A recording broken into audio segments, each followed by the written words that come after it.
వి gold trusted gold buyers మీరు తాకట్టు పెట్టిన బంగారాన్ని విడిపించి ఈ రోజు ఉన్న మార్కెట్ ధరకు కొనబడను 7771077720. Welcome to iDream media.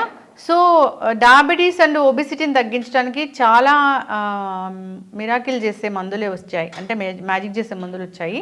అయితే ఇవి ఎవరికి ఇవ్వాలి, ఎవరికి ఇవ్వకూడదు, ఈ మధ్య మౌంజరో ఫేసెస్ వింటున్నాం కదా, అంటే ఏంటి వివరాలు తెలుసుకుందాం. మనతో పాటు ప్రముఖ internal medicine specialist doctor Rajesh Ukkala గారు ఉన్నారు. డాక్టర్ గారు నమస్తే. నమస్తే. ఇప్పుడు జనరల్గా ఇన్నేళ్ళ ఎక్స్పీరియన్స్ మీది, ఎన్నో పేషెంట్స్ని చూసుంటారు. డయాబెటీస్ ఉన్న వాళ్ళకి డైటా, మందుల, లేకపోతే కొత్తగా వచ్చిన మందుల, ఏది ఐడియల్ సినారియో? అన్నీ కలిపే ఉండాలి. It is always multi prong approach. So diet, lifestyle, తర్వాత మెడిసిన్ అన్నీ కూడా కలిపి జనరల్గా మేనేజ్మెంట్ ఆఫ్ డయాబెటీస్ అనేది జరుగుద్ది. అయితే ఇప్పుడు ఏంటంటే ప్రపంచవ్యాప్తంగా ఊబకాయానికి ఎక్కువగా ఇంపార్టెన్స్ ఇస్తున్నారు, ఎందుకంటే దాని ద్వారానే ఎక్కువగా హెల్త్ రిలేటెడ్ ప్రాబ్లమ్స్ వస్తున్నాయి. సో ఫర్ ఎగ్జాంపుల్ మీరు హార్ట్ అటాక్స్, బ్రెయిన్ అటాక్స్, ఈ ఫ్యాటీ లివర్ డిజీజ్, ఇవన్నీ కూడా ఊబకాయానికి సంబంధించిందే, డయాబెటీస్, హైపర్ టెన్షన్ మినహాయించి. సో ఇవన్నీ కూడా దానికి సంబంధించి ఉన్నాయి. కాబట్టి ఇప్పుడు వచ్చిన న్యూయర్ మెడిసిన్స్ ఏవైతే డయాబెటిక్ రెగ్యులేషన్కి పనికొస్తున్నాయో వాటిల్లో వెయిట్ తగ్గించే తత్వం ఉంది, కాబట్టి వాటికి ఇంపార్టెన్స్ అనేది పెరుగుతూ వస్తుంది. పర్టికులర్గా ఈ మధ్యకాలంలో లైమ్ లైట్లోకి వచ్చింది. మన కంట్రీలో అట్లీస్ట్ మౌంజారో గురించి ఎక్కువగా మాట్లాడుతున్నారు. అంత మంచిదా డాక్టర్? మంచిదా చెడుదా అంటే అవసరాన్ని బట్టి మనం డిసైడ్. ఎవరికి ఇస్తారు, ఎవరికి ఇవ్వకూడదు? ఇది మేము జనరల్గా from health perspective usually diabetes మేనేజ్మెంట్లోనే ఎక్కువగా వాడతాం.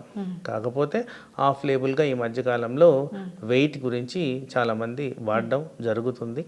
అది ఓవర్ ద కౌంటర్ మీదే మేనేజ్ చేస్తున్నట్టు మేము వింటున్నాం. ఓవర్ ద కౌంటర్ మేనేజ్ చేస్తే ఇదేమీ ఒక సప్లిమెంట్ కాదు కదా, కాంప్లికేషన్స్ వస్తాయిగా. కాంప్లికేషన్స్ ప్రతి మెడిసిన్కి ఉంటాయి, దీనికి కూడా కొన్ని రకాల కాంప్లికేషన్స్ అయితే కంపల్సరీ ఉన్నాయి. నా ఉద్దేశంలో మెడికల్ ఎక్స్పర్ట్ ఒపీనియన్ తీసుకోవడం అనేది చాలా ముఖ్యం. ఈ మౌంజారో తీసుకుంటే ఎపిటైట్ తగ్గుతుంది, ఏం తినబుద్ధి కాదు అంటున్నారు డాక్టర్ గారు.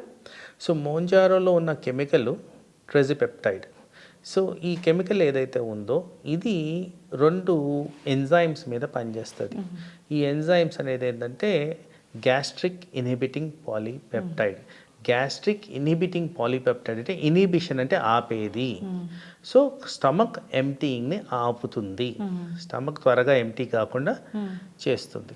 అలాగే ఇది గ్లూకోగాన్ లైక్ పెప్టైడ్ అగోనిస్ట్ అనేది ఇంకొక ఎంజైమ్, అది దాని మీద కూడా ఇది పనిచేస్తుంది. ఈ 2 ఏంటంటే ఒకటేమో స్టమక్ ఎంప్టీ కాకుండా చేస్తుంది, ఇంకోటేమో షుగర్ లెవెల్స్ అధికంగా కాకుండా చేస్తుంది. దీని కారణంగా ఏమవుతుంది, వాస్తవానికి తినడం అనేది ఫుల్గా తగ్గిపోతుంది. కంప్లీట్గా ఎప్పుడైనా ఫుల్ స్టమక్ లాగే ఫీల్ అవుతూ ఉంటారు. అందుకోసం సరిగ్గా ఫుడ్ తీసుకోరు, కాబట్టి ఆటోమేటిక్గా షుగర్ లెవెల్స్ రెగ్యులేట్ అవ్వడమే కాకుండా వెయిట్ కూడా తగ్గిపోవడం జరుగుతుంది. ఇప్పుడు మీలాంటి చదువుకున్న డాక్టర్ దగ్గరికి వెళ్ళి ఇంజెక్షన్ తీసుకోవాలి, ఆ డాక్టర్ ఓకే అనుకుంటే ఆయన ప్రిస్క్రైబ్ చేస్తే, అంతేగాని మెడికల్ షాప్కి వెళ్ళి తీసుకుంటే వాళ్ళకి ఎపిటైట్ తగ్గుతుంది, ఆకలి వేయదు, మరి న్యూట్రిషన్ డెఫిషియన్సీ రాదా? ఎస్, దానికన్నా ముఖ్యం ఏంటంటే దీని గురించి ఫస్ట్ సైడ్ ఎఫెక్ట్స్ అనేవి మనం అర్థం చేసుకోవాలి. వాడిన దాని వల్ల ఏం బెనిఫిట్స్ ఉంటాయి, దాన్ని ఆపేసినందుకు ఏం అడ్వర్స్ ఈవెంట్స్ ఉంటాయి, అలాగే వాడే పద్ధతి ఎంత డోసులు వేసుకోవాలి, ఎంత దూరం వేసుకోవాలి, ఏంటి టార్గెట్ అనేది తెలియకుండా బ్లైండ్గా వేసుకున్నప్పుడు సమస్యలు అనేది ఏర్పడడం సహజమే. అలాగే కొన్ని పరిస్థితుల్లో సపోజ్ ప్రెగ్నెంట్ విమెన్ ఉన్నారు, వీళ్ళలో ఇది వాడచ్చా వాడకూడదా, అలాగే కొన్ని కండిషన్స్ పర్టికులర్గా క్యాన్సర్కి సంబంధించిన కండిషన్స్, థైరాయిడ్ క్యాన్సర్లో ఇది వాడకూడదనే సూచనలు ఉన్నాయి. అలాగే బేరియాట్రిక్ సర్జరీ చేసుకున్న వీళ్ళు వాడచ్చా వాడకూడదు, ఇవన్నీ కూడా ఎక్స్పర్ట్ ఒపీనియన్ లేకుండా వాడడం అనేది మంచిది కాదు. అంటే ఇప్పుడు పేషెంట్ డైరెక్ట్గా వచ్చి మాకు ఆ ఇంజెక్షన్ ఇవ్వండి అంటే ఇస్తారా డాక్టర్ గారు? జనరల్గా అసెస్మెంట్ జరుగుద్ది, కౌన్సిలింగ్ జరుగుద్ది, అసలు ఎందుకు వాడుతున్నారు, ఏ కారణంగా మీకు అవసరం ఉంది, అది జస్టిఫైడా మీ హెల్త్ కండిషన్కి, ఇలాంటి అసెస్మెంట్స్ చేసిన తర్వాతే ఈ ఇంజెక్షన్ అనేది వాడడం జరుగుద్ది. ఇప్పుడు తినకముందు 200, తిన్న తర్వాత ఒక 400 షుగర్ ఉంది, ఇది వాడారు, మొత్తం షుగర్ లెవెల్స్ అని బాగా 100, తిన్న తర్వాత 120, 130 అట్లా వచ్చింది, తగ్గిపోయింది 3-4 నెలలు వాడాక అన్నప్పుడు తర్వాత ఏంటి? సో బేసిక్లీ ఈ మెడిసిన్ ఏదైతే ఉందో ఇది వాడినంత కాలమే దీని బెనిఫిషియల్ ఎఫెక్ట్స్, అది మానేసిన తర్వాత చాలా మటుకు రివర్సల్ అయ్యేదానికి ఛాన్స్ ఉంది. ఆ బెనిఫిట్స్ అన్నీ పర్టికులర్గా వెయిట్ గెయిన్ అయ్యేదానికి ఛాన్స్ ఉంది, షుగర్ లెవెల్స్ కూడా అదుపు తప్పడానికి ఛాన్స్ ఉంది అన్నట్టు ఎవిడెన్సెస్ అయితే ఉన్నాయి. సో అందుకోసం దాన్ని వాడేటప్పుడు లాంగ్ టర్మ్గా మనం దాన్ని డిసైడ్ చేసుకొని వాడడం అనేది ముఖ్యం. మౌంజారో ఫేసెస్ అంటున్నారు, ఏంటి డాక్టర్ గారు అది? సో జనరల్గా ఏమవుతుందంటే ఒక హెల్దీ ఫేస్ అంటే అట్లీస్ట్ మన సబ్ కాంటినెంట్లో కాస్త బుగ్గలుండి మసిల్ అండ్ ఫ్యాట్ కనిపించే విధంగా స్కిన్ షైనింగ్ విధంగా ఉంటుంది. ఎవరికైతే వెయిట్ లాస్ అవుతున్నారు, అది కూడా significant amount of weight loss, వీళ్ళు చెప్పేది ఏంటంటే అరౌండ్ 23%, 24% వరకు వెయిట్ లాస్ జరుగుద్ది బేసల్ బాడీ వెయిట్ నుంచి అని చెప్తున్నారు. అంత వెయిట్ తగ్గినప్పుడు న్యాచురలీ స్కిన్ అంతా రింకిల్ అయిపోద్ది, అది ప్రిడామినెంట్గా కనిపించేది ఫేస్లో, ఫేస్ అంతా డల్ అయిపోద్ది. కాబట్టి మౌంజారో ఫేసెస్ అనడం అనేది కామన్గా ఊతపదం లాగా. మజిల్ లాస్ అవుతుందా? ఫ్యాట్ వెళ్ళిపోతుంటుంది కదా, మజిల్ అనే కాదు ఫ్యాట్ వెళ్ళిపోద్ది. మీరు అన్నట్టు మాల్ అబ్జార్ప్షన్ అంటే ఆహారం సరిగ్గా తినకుండా ఉన్నందుకు న్యాచురల్లీ వాళ్ళు వెయిట్ లాస్ అవుతారు. ఏదైతే బాగా స్ట్రెచ్డ్ స్కిన్ ఉన్నిందో ఆ స్కిన్ మొత్తము ముడతలు పడేదానికి ఛాన్స్ ఉంది. నాకు తెలిసిన 2-3 కూడా వాడారు ఒబెసిటీ కోసం, రిజల్ట్ ఏం రాలేదంటున్నారు డాక్టర్ గారు.